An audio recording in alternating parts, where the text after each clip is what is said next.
Welcome to Colorado Fertility Advocates webinar on celebrating LGBTQ family building options, donors, surrogacy, adoption, and beyond. We have four incredible panel speakers sharing their expertise. First up, we'll have Indra Lucero, founder of the Birthrights Bar.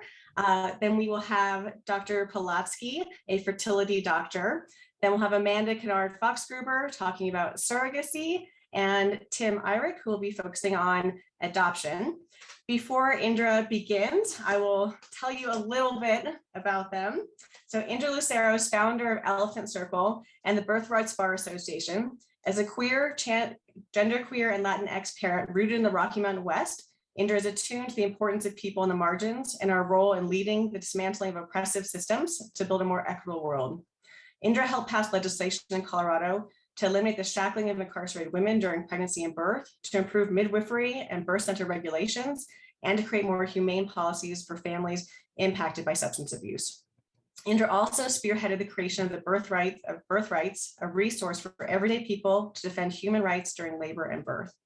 Indra, thank you for all your incredible work. I'll let you take it from here. Thank you. Thanks for having me. So what brings me to this issue is both my legal expertise, but more importantly, my personal experience and expertise. Over 21 years ago now, my co-parents and I endeavored to start a family. I was in a relationship with my college girlfriend, and in college we had met a gay man, and we started envisioning how we could make a family together. And years later, we decided to go through with it. And at that point, we started consulting with attorneys to see what our options might be. We really wanted to make sure that all of us were recognized as legal parents. And the attorneys we consulted with at the time said we couldn't do it. There wasn't a good way. And I understand now, I wasn't a lawyer at the time, but I understand why we got that advice, because there's a lot of uncertainty that goes into how parentage is determined. And what we were wanting to do had, buckets and buckets of uncertainty attached to it. Whereas there were some things that people could do and were doing at the time that came with less uncertainty. But I'm happy to say, with two adult kids, me and my co-parents made it through the gauntlet of an uncertainty and have a family that includes over 4 parents and 2 kids who, are healthy and identify all of us as parents. So I think the first thing when it comes to thinking about how to form a family is that there's all kinds of ways and all kinds of ways that people define parentage and define who their family members are. And you don't actually need a judge or a court to make that official. But of course, the trade-offs of not having a judge or a court make things official is uncertainty. So part of what my family did 22 years ago is we formed a contract, essentially. We didn't like the options we had to get formal recognition, but we felt like there were some things we could do by distilling our intentions on paper. And this is still an option that folks have. In fact, there's a great book I recommend called Love's Promises: How Formal and Informal Contracts Shape All Kinds of Families. This can be a strategy folks use if the existing systems aren't well set up for them. And that remains the case for people who want to have multiple parents recognized, essentially a multiple parent family from the get-go. As it turns out, multiple parent families is not that unusual in the eyes of the law. With divorces and custody arrangements, it's actually, there are ways to address the kinds of complexity that arises for multiple parents. And all of this kind of begs the question, what even is a parent? And I would say that the law continues to endeavor to answer that question and is creating more and more ways of talking about that, but it's still a thing that has a lot of different definitions. In Colorado law, You can prove you're a parent by, genetic tests. You can prove you're a parent through intention. You can prove you're a parent by basically acting like a parent and showing that that's what you've been doing. Colorado law has also very recently evolved. There was new legislation this session that becomes law in August, and that allows people to, from the moment of birth, sign a form that attests to their parentage. This isn't an option that my family had 22 years ago, but I think there's a question, and I think there's a possibility that more than one person could attest to being a parent under this legislative regime, partly because I helped tweak the bill language to make that maybe possible. And I know our further speakers will talk more about the law related to surrogacy and adoption, which intersect with this question. But I wanted to talk a little bit about not adoption and not surrogacy, so other ways of becoming a parent or forming a family. So again, you could keep it informal. You could write your intentions down on paper. You could also attest to your parentage, and that would be legally recognized. The risks of those pathways, though, are multiple. One of the risks is that we don't know how other states would deal with these things, even though Colorado law now allows you to attest to your parentage. Especially now with some states being more overtly and explicitly opposed to same-sex marriages or gay people raising kids, it might be all the more likely that that kind of attestation would be disregarded. Whereas a court order or an adoption is more widely recognized across jurisdictions. So you can imagine how it's similar with a contract. If everybody's in agreement, a contract is great. The rubber really meets the road when folks disagree. And when people disagree about how to interpret a contract, what did we really mean on page 3? I could have sworn we meant this. You now think we mean that. People resolve those conflicts by taking it before a court and saying, hey, help us determine the meaning of this contract. And with that in mind, too, you're open to the huge wide range of judicial interpretation. You don't know what kind of judge you're going to get. You don't know how they're going to see or perceive your family. And they might bring biases to having to look at your contract through eyes that you never intended to be looking at that contract. This definitely applies to folks who have a multiple parent agreement, maybe folks who are in polyamorous arrangements, folks whose relationship styles still fall on the margins. The biases that courts and judges have are, widespread. So you can't guarantee how a judge will resolve that conflict. Of course, you can try to resolve that conflict without a court, but that's also uncertain, which is why I think the main reason folks don't pursue these options for parentage is the uncertainty. And there are ways to have more certainty, which I'll pass it over to the next speaker to talk more about. Well, and we will go off of legal to switch to medical for a second as we mix it up. So next up, we have Dr. Alex Polotsky. I'll tell you a few words about him before he begins. So he's board certified in obstetrics and gynecology, as well as reproductive endocrinology and fertility. His passion for REI stems from the field's unique combination of medical management and surgical procedures, along with the importance of psychological care for patients. Beyond treating patients for infertility, Dr. Polotsky is actively involved in research. Key research includes reproductive epidemiology, yes, okay, and predictors of IVF success and connections between obesity and infertility, as well as male infertility.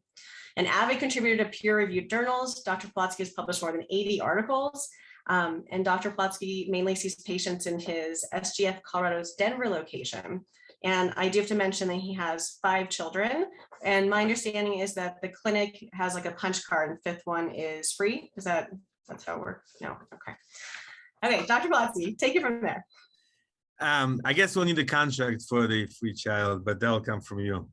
But let me just start off by thanking Ellen and the organizers for inviting me to this seminar, because it really amazes me to how much work we folks who are professionals in the fertility field need to do for raising awareness of reproductive options. And I could not agree more with the previous speaker, Indra. It's really been terrific to hear your perspective. You really need to know what the options are, and options are numerous.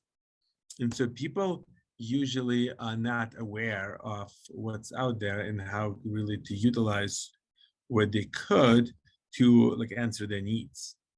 So what I would like to do is to take a bird's eye view to fertility medicine, and in 15 minutes or less, I'm under strict orders to introduce you to some of the medical aspects of what we do for helping folks create families, because it's really this is what we're all about, is really building families and helping people realize their dreams wherever they may be. So let me see if I can share my screen for just a moment.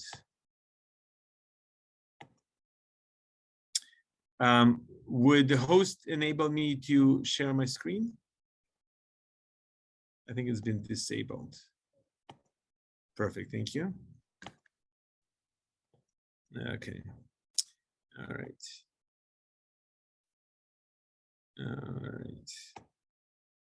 Are you able to see the entire screen? Looks great. Okay, perfect, perfect, perfect. Yeah, I can't take credit for that. I didn't make my slides, but thank you for that. So a few words about our practice. So SGF, or Shady Grove Fertility, is a network, is a national network. And I was very fortunate to open the Colorado region last June, coming from the university. We are the largest fertility center in the US, with roughly about 10% of all cycles under the SGF, and also affiliated network called US Fertility. We really aim to fulfill patient needs wherever they may be. And so family building options would allow folks to take advantage of the opportunities. Oh, I didn't realize it. With opportunities that they may have available. And sometimes people come into us knowing exactly what they need, and I'm happy to work with that and tell them whether or not it's possible. It may or may not be possible for all of the requests and circumstances, but if it is possible, we'll definitely do our very best to make it happen. But also a lot of folks coming to us and say, look, what's available, what's out there.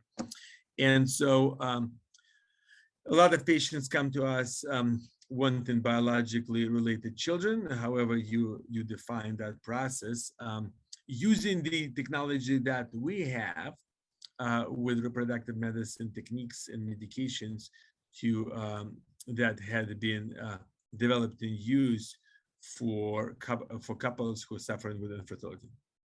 But the options and techniques are identical. So the family building options, and this is one of my keyboard is very antsy right now. Sorry.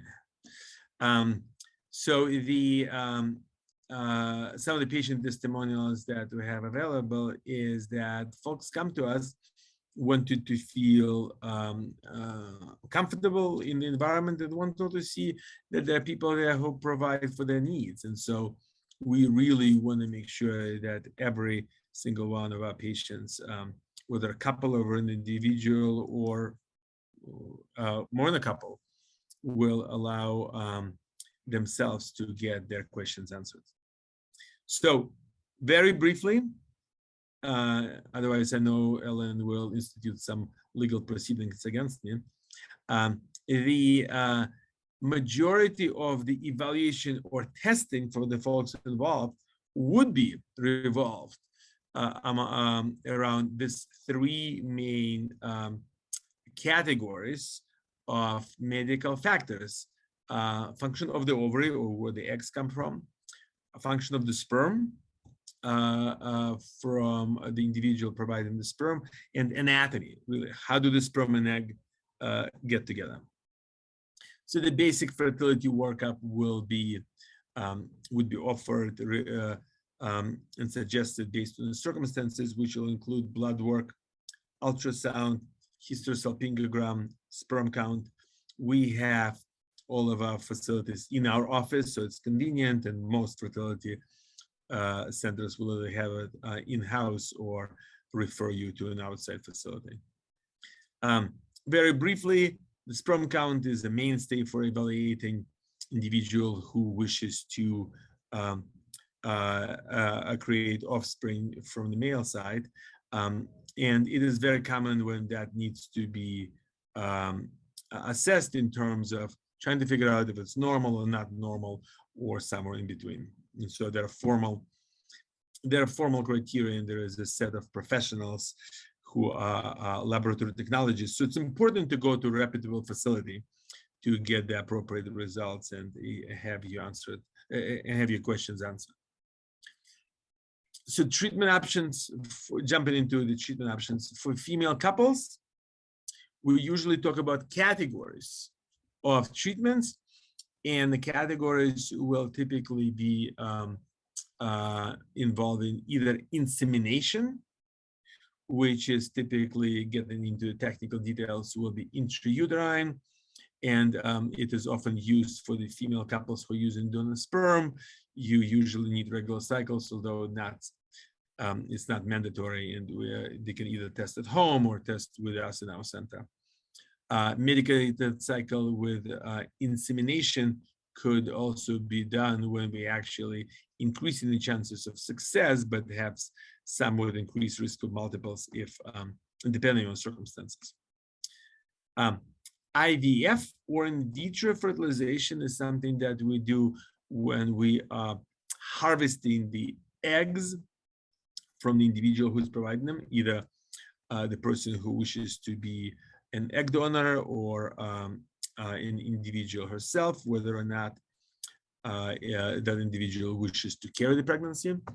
IVF does have the highest chance of success in our clinic, 60 to 70% if we're able to get a normal embryo. And this is also a good option for folks who wish to consider an option, something called co-IVF or reciprocal IVF, most often used for female couples, where one partner will be the source of eggs, but the other partner will carry the pregnancy. And that allows them to have biological genetic siblings, so create embryos from each partner. So selecting sperm donor is something that is definitely very important, and our legal colleagues will be happy to give you a lot of updates. It's an ever-changing field given the recent legislation in Colorado legislature, but the landscape would probably be changing somewhat. But there are reputable facilities that provide safe and high quality availability of the specimen that would allow you high chances of success. That's usually used for something that's referred to as anonymous sperm donation, but known sperm donation is definitely an accepted option. The process is usually a little bit different and requiring, just like other folks have said, legal counsel usually contracts and appropriate agreements in place.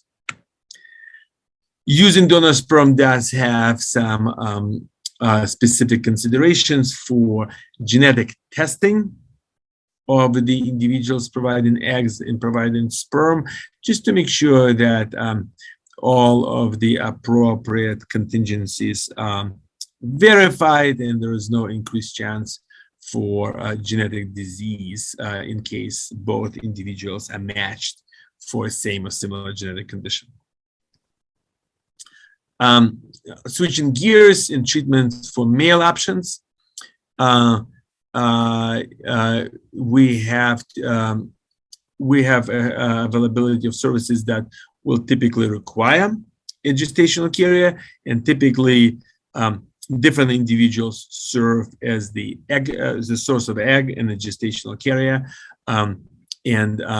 there is a whole range of appropriate and very effective treatments for intended fathers, whether or not individuals wish to provide the sperm for one child each in the case of same-sex male couple, or if there is a need to use donor sperm if that becomes a need. Using gestational carrier is something that is really, when done right, open up parenthood options for a great variety of folks, and we do have appropriate folks who will take all of the members of the couple and the appropriate arrangement through the appropriate process so that the embryo is appropriately introduced into the gestational carrier and a pregnancy and live birth follows safely and effectively. When folks come to us for fertility preservation, either before transgender treatment or during, there is availability for egg freezing and or sperm banking, and this is something that is done routinely, and there is definitely medical considerations to make sure that it is done safely and effectively. And there is a whole variety of appropriate regimens and protocols depending on circumstances and what people wish. And this is basically more referring to that example of a scenario when people come in not really knowing exactly what they may want, but there are availabilities of different options that they can explore.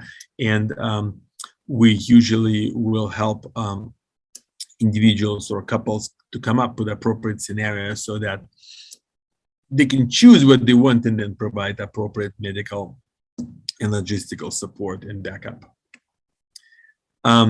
We do work with our esteemed and trusted legal professionals, and we definitely rely on their expertise so that these procedures are done well and everything is taken care of. And just like I believe I once heard that from Ellen, but Ellen, if I'm mistaken, please forgive me. You want to take medical advice from a medical practitioner and legal advice from a legal practitioner, and not the other way around.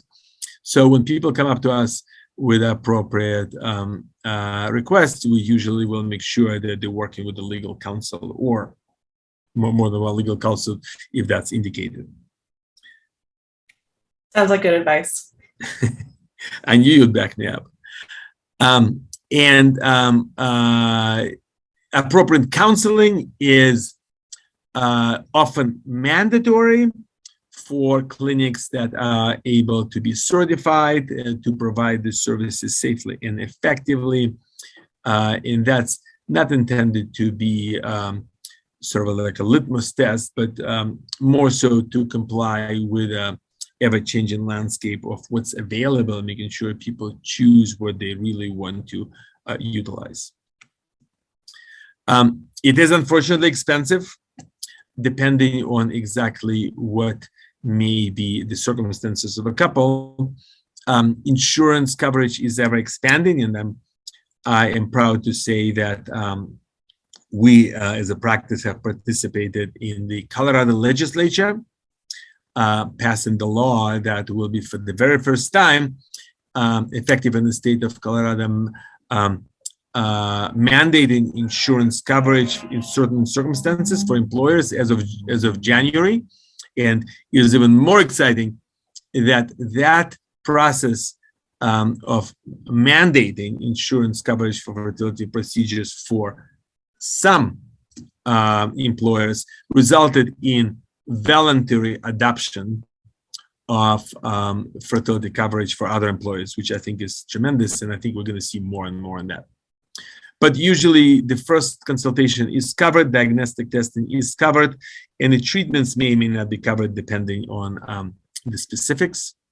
It is very important to also explore your financial counseling options. And again, this is the third area that's very, very important. Make sure you understand all your options and availability of programs that may even involve something like a guarantee program. If the folks involved are appropriate candidates for the procedure and the fertility treatment that will work, at SGF we call it shared risk program or a guarantee program, we'll be able to enroll you in a program when there is a guarantee that you're going to work out with a baby. And if not, you can try again without any extra expense or have a refund. And this is something that definitely requires more investigation and research by the patient. So I encourage everyone to do that. So this is some of the things that we had put together with help of my trusted physician liaison, and thank you for doing that. What should you think before your first appointment? And so you should come up with some of the things that you will want to discuss. If this is a female couple who is equally used, who will physically carry the pregnancy, is known donor considered, is co-IVF or reciprocal IVF something that you may be interested in? For male couples, whose sperm will you use? Is insemination something that people are requesting? What characteristics you're looking for an egg donor? And is there somebody working there for gestational care? So choosing fertility center is also very important, and I encourage folks to take advantage of the publicly available statistics specifically for IVF in the best prognosis category. Chances of success could be as high as 60 or 70% with just one embryo, and this is really behooves folks to explore the options.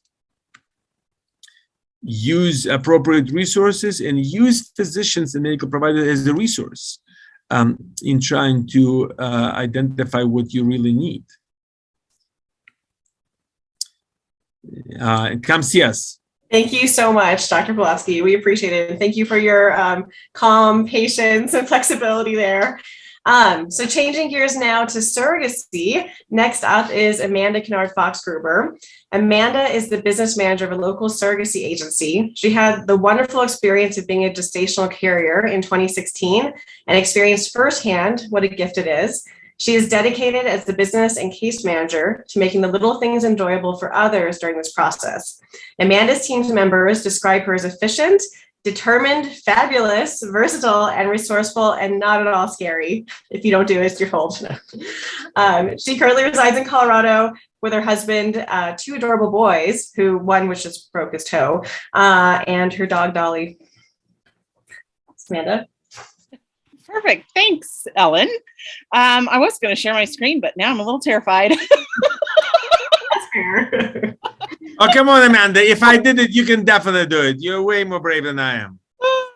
Geez. Wow. Okay. So I am just going to share just because I want to show you guys these pictures. I won't even put it on a slideshow, but just so everyone can see, I was a surrogate. I've actually lost track of how old she's going to be. I can't remember if she's going to be 5 or 6 in November. You know, those of you who know, who even have your own kids, you forget sometimes, like 6, 7, I don't know, somewhere in that range, right? It was a great experience, although I did an independent match.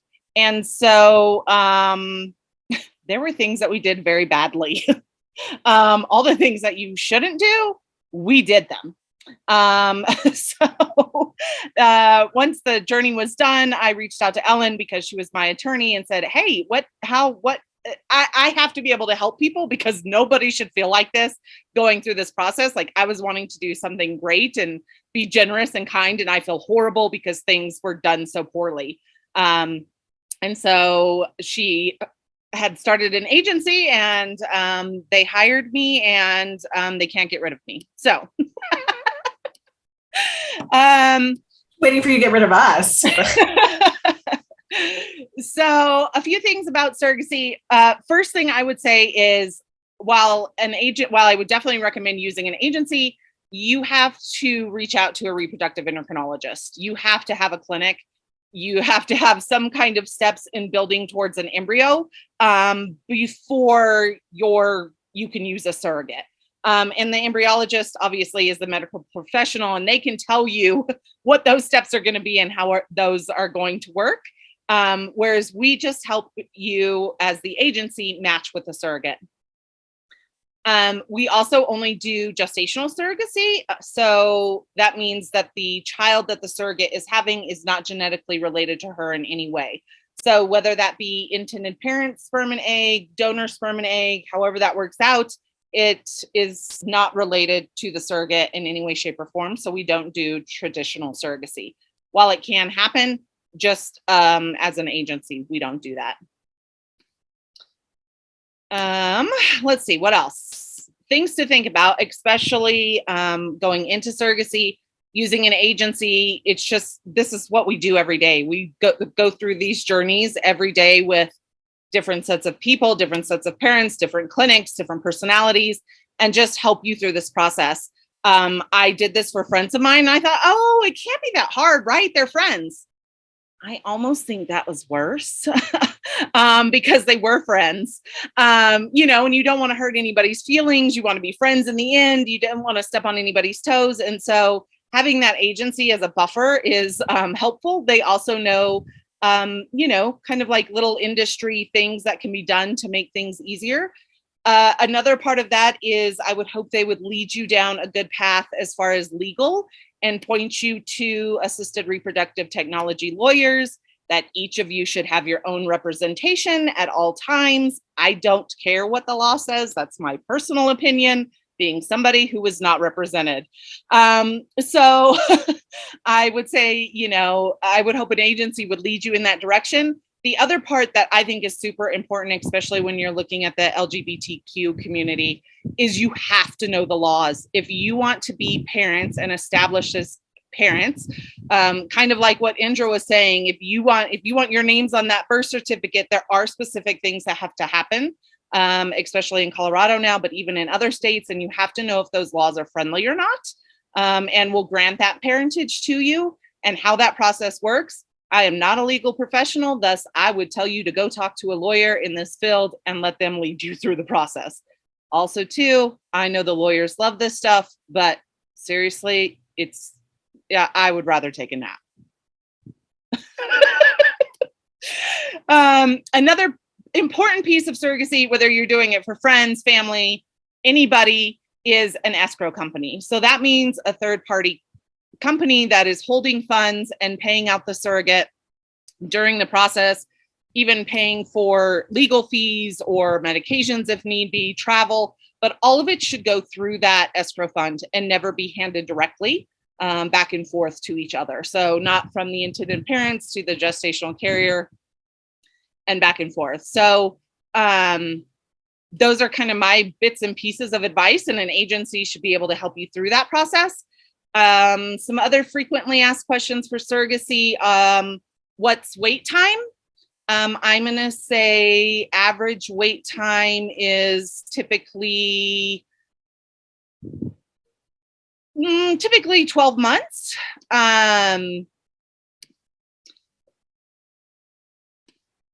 It depends, obviously. It depends on what you're looking for in the process. So there are a lot of things that go into matching with the surrogate. It's location, it's termination, vaccination, what your clinic requirements are, all sorts of different things, but your average wait time is around 12 months for a surrogate.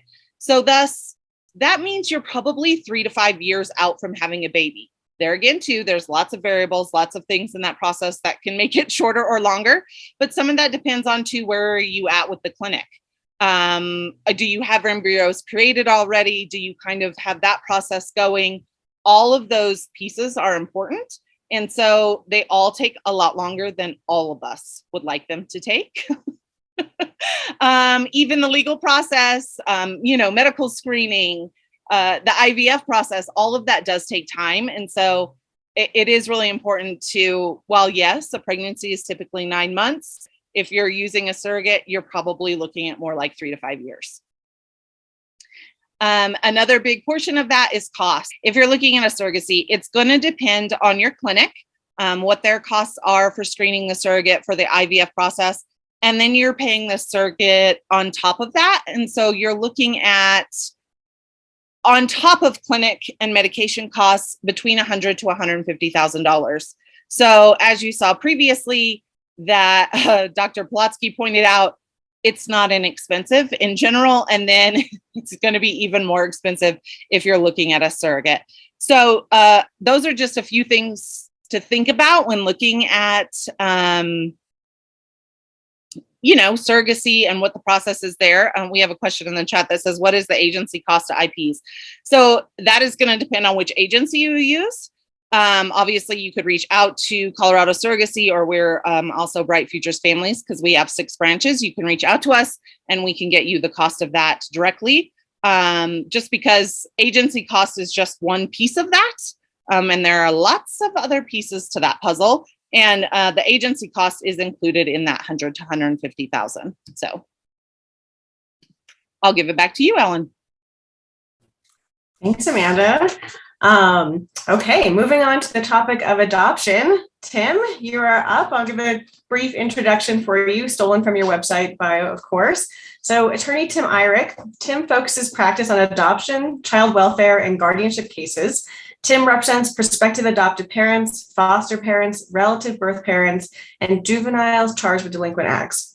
Tim is an experienced litigator who has tried over 25 jury trials, litigated dozens of contestant hearings, and has argued in front of both the Colorado Supreme Court and Court of Appeals. Very impressive. Tim litigated the groundbreaking case, both the trial level and before the Colorado Supreme Court, that addressed the rights of foster parents and other caregivers in dependency and neglect cases. Thank you, Tim, for joining us. I'll let you take it from there. Awesome, thank you. Well, good evening, everybody. Thank you for having me here. It's really an honor to present alongside all the others that are here today. So I've been asked to talk a little bit about adoption. And so when I think about adoption, I really break it into a couple different types of adoptions. The most obviously common types of adoption are what we call public adoptions, which would be adoptions from the child welfare system, international adoptions, and then private adoptions, which have all sorts of categories. I'm going to talk briefly just about mostly adoptions from the child welfare system and then private adoptions. When our firm meets with families, about their adoption options, families often forget that adoption from the child welfare system is an option. It is a way to form your family. And I would say, generally speaking, Colorado is not just generally an adoption-friendly state. I would go so far as to say it's actually a state that I believe is adoption-friendly to the LGBT plus community. I will tell you, in my almost 16 years now of doing work on behalf of foster parents, I've represented a lot of members of the LGBT community who have fostered children, and particularly depending on the jurisdiction, have been very welcome to do so. So I throw that out when we talk about adoption as a family formation option.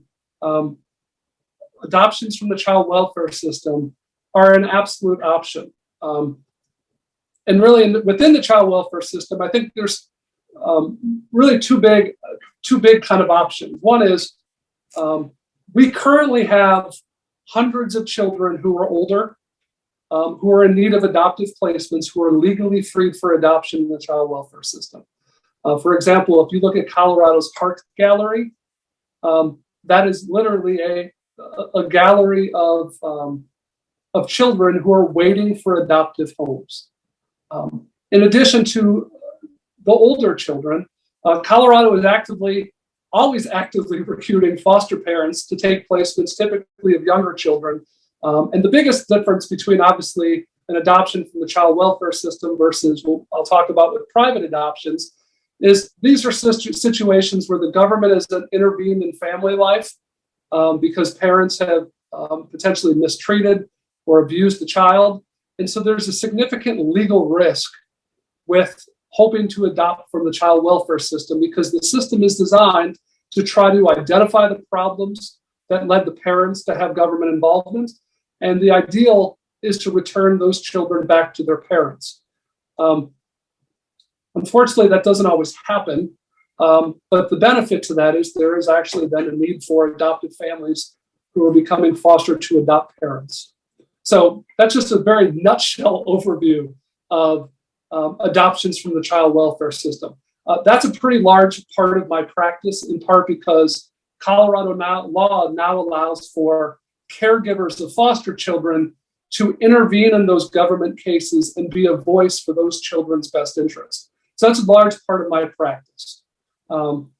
Shifting now to at least private adoptions, the most common type of private adoption is where a family works with a private adoption agency. And I would say one of the biggest challenges in private adoption is kind of this general question of, well, how do I get matched with a birth mother? Like if I want to adopt privately, how do I find a baby to adopt? Generally speaking, that's what an adoption agency in Colorado does. I will tell you, in our United States, every state has a different process for how families can privately adopt. Colorado is what we call an agency state, which means to legally place your child for adoption, or to, if you're a family seeking to adopt, absent some exceptions, you have to work with a licensed placement agency in Colorado. We're one of the minority states in the country that does that.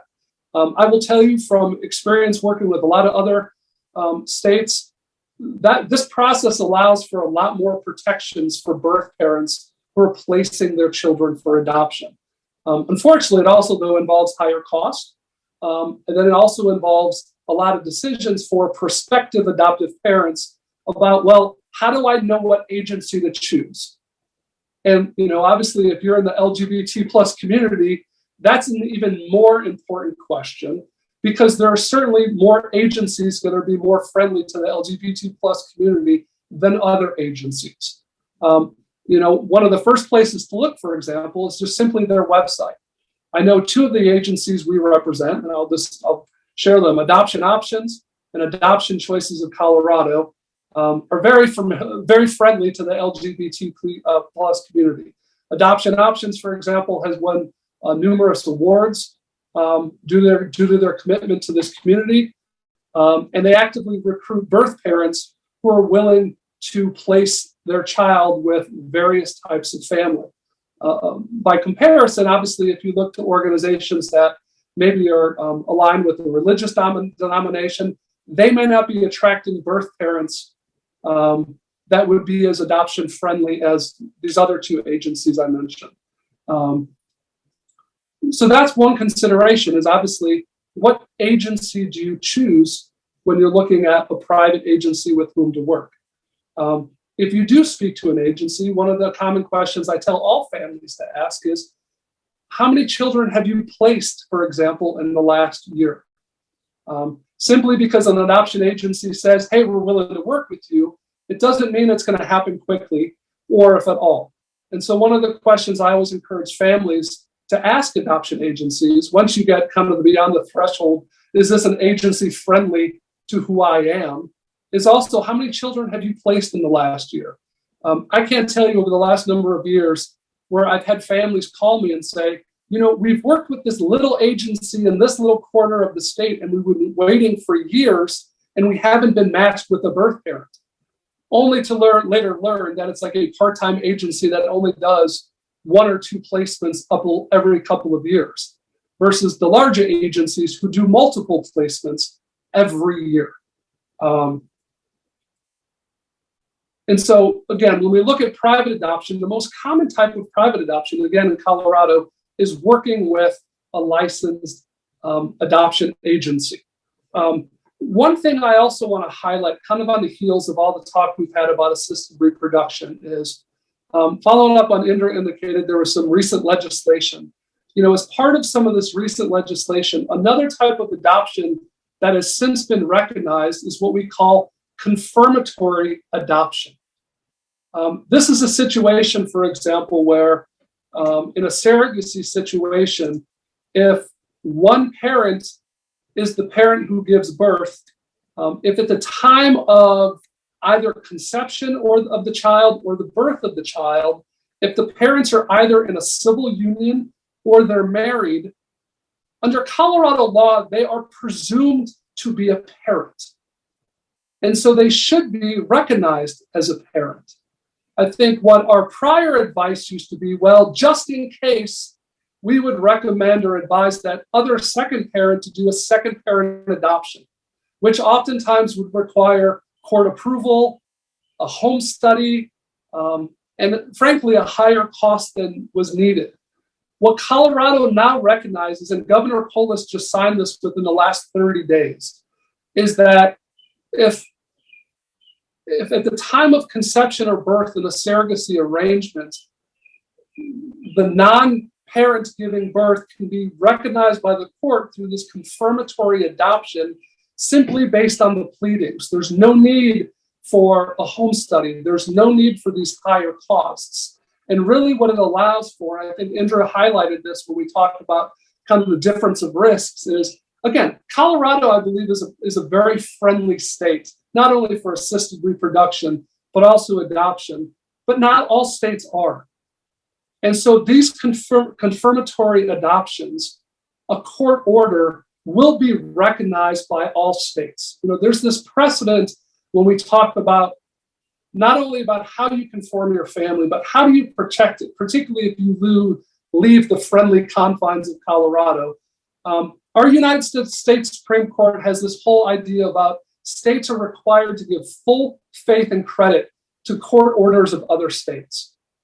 And so when we have court orders, that type of protection is honored in every state in this country, which allows families not to be worried about what happens when you leave the friendlier confines of Colorado. I'll tell you a story. A couple of years ago, when we talk about obviously private adoption, more times than not, we are finalizing adoption in Colorado, but our families, depending on the agencies with whom they work or different ways in which they locate a child to adopt, we're doing placements between states, and we have to comply with this thing we call the Interstate Compact for the Placement of Children. A couple of years ago, I was representing a same-sex couple here in Colorado that had been matched with a birth mother in a rural county in the southeast United States. And again, recognizing that every state has a different adoption process. In Colorado, we're required to file about 21 pieces of legal documents for a parent to relinquish their parental rights. A judge has to review it and sign orders. Some states, it's as simple as a parent signing a piece of paper, and what takes us 20 legal documents and court orders requires just a stroke of pen. In this southeast state, this parent was required, the relinquishing parent was required to meet before a judge and sign her documents.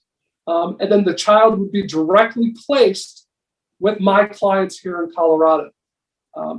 Because my client were a same-sex couple and we were dealing with a pretty conservative state, we had to work with an attorney in that southeast state to find a jurisdiction that would allow a direct placement with an out-of-state same-sex couple, simply because it wasn't generally something that was permitted in that state.